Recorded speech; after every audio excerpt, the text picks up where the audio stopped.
The Lord be with you. A reading from the Holy Gospel as written to us by Luke. The two disciples recounted what had taken place on the way, and how Jesus was made known to them in the breaking of the bread. While they were still speaking about this, he stood in their midst, and he said to them, "Peace be with you." If I can stop right there. Actually, he just said, "Hi." but they have to make it sound important, so he just said, "Hi," that's all. But they were startled and terrified, and they thought they were seeing a ghost. Then he said to them, "Why are you troubled? Why do questions arise in your hearts? Look at my hands and my feet. It is me, myself. Touch me, see. A ghost does not have flesh and bones, as you can see I have." And as he said this, he showed them his hands and his feet, and they were incredulous for joy and were amazed. And he asked them, "Have you anything here to eat?" They gave him a piece of baked fish. He took it and ate it in front of them. And he said to them, "These are my words that I spoke to you while I was still with you. Everything written about me in the law of Moses, the prophets and the Psalms had to be fulfilled." And then he opened their minds to understand the Scriptures. And he said, "Thus it is written that the Christ would have to suffer, and he would be raised from the dead on the third day, and that a change of heart for the forgiveness of sin would be preached in his name to all the nations, beginning in Jerusalem. And you are witnesses to these things." This is good news from the Lord.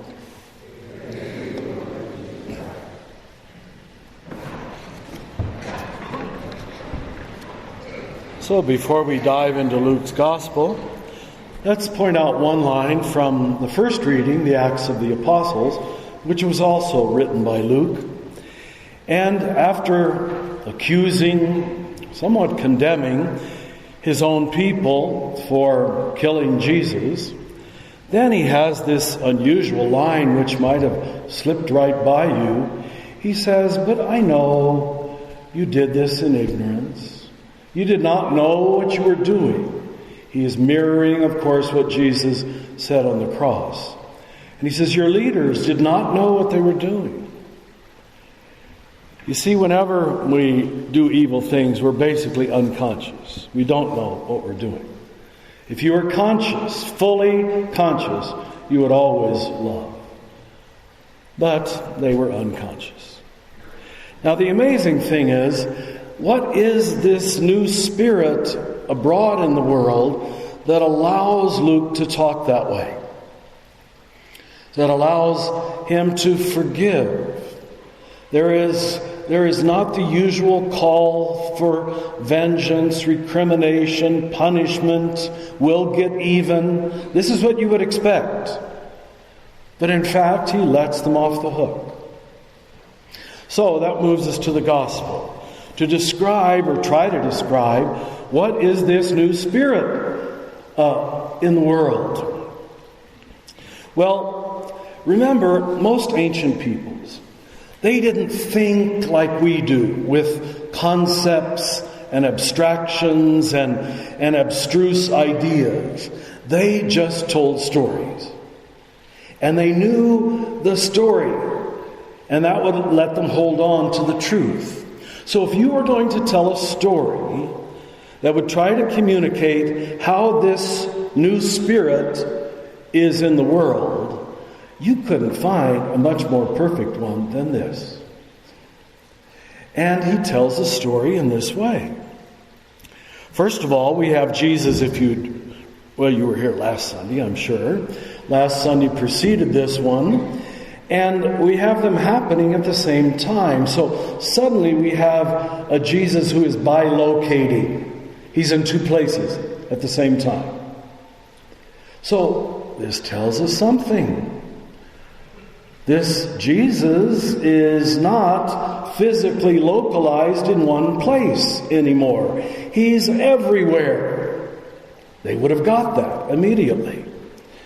And he walks up just like I told you, like friends always do, and says hi. Just meets them in the middle of life, on the way, which is the very phrase that is used. Their first response, there's 4 emotions mentioned. They were startled, they were terrified. He says, "Why are you troubled?" And he says, can you not see? Why are you unable to see? So he says, "Touch me." Almost just the opposite of what he told Mary Magdalene.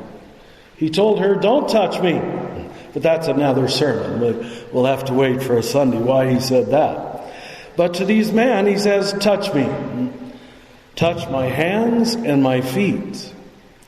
For you see, I am not a spirit, a ghost," which is what we all think, don't you probably think? God is somehow spiritual, invisible, and on one level that's totally true. But the gospel is trying to move us to a different level. And saying the new place where God is localized is not just everywhere, but in the human, and in the physical, and in the material, and in the body. Exactly where we didn't expect God to be. Touch me and know. This is a very different place for God to appear. In fact, 2,000 years later, for the most part, we don't get it, we don't believe it, because you are now that physical body, your friends, your neighbors, humanity, and the word would have to be the same. Touch it. Draw close to it. Draw close, yes, to its pain, and it is there that then you will meet God. Now notice, then the emotions change. Before they were startled and terrified and troubled. Now it says they were incredulous with joy. Amazed. And he says, I know you still don't get it, so let's make this even more ordinary, what you've all done this morning or going to do after you leave here. Do you have anything to eat? I mean, you couldn't get much more ordinary. He's asking to have breakfast with them.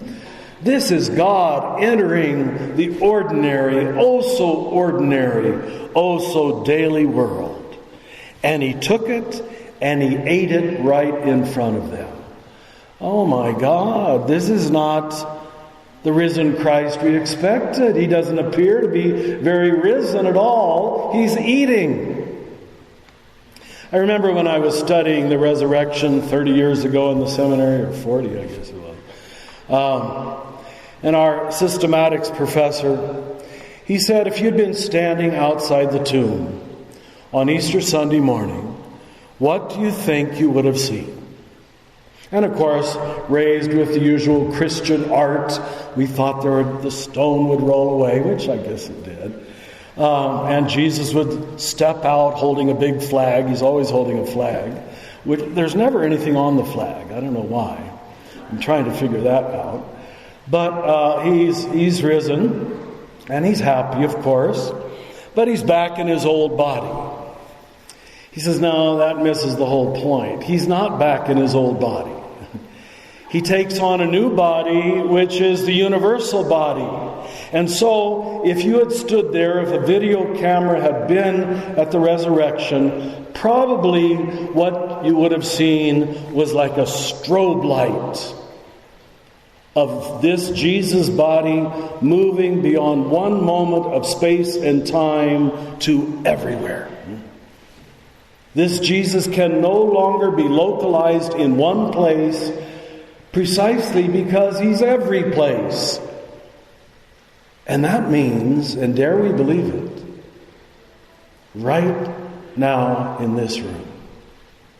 We haven't even started the Eucharist yet, but we don't have to wait for the bread. Jesus is already here. And his primary presence is, yes, in the bread of the Eucharist, but in the bread of your bodies and of humanity. And we simply feed you the bread of the Eucharist to remind you that you also are the body of Christ. It's not about the transforming of bread that Christianity is concerned. It's about the transformation of people. And until it achieves that purpose, the risen Christ has not risen.